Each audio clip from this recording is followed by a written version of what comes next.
পুরা মক্কার ভিতরে সমস্ত মহিলারা তার দাদার কাছে অভিযোগ করলো, মক্কার শহরের নিয়ম হলো, বাক্কা শহরের নিয়ম হলো, বিধবা কোন মহিলা ঘেরানযুক্ত কোন আতর লাগাইতে পারবে না।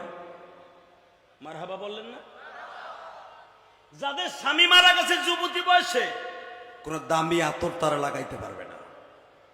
কিন্তু মুহাম্মদ যখন পেটে ছিল, আমেনার গায়ের থেকে এমন ঘেরান আসতো, আমেনা যদি দক্ষিণ পাশের বাতাসে দাঁড়াইতো, ওই গিরাম না, পুরা বাক্কা শহর ঘেরানে আলোক হয়ে যাইত।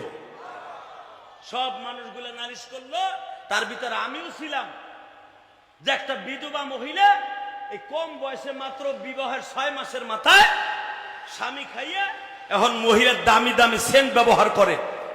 আব্দুল মুত্তালিব, আপনি এটার বিচার করেন।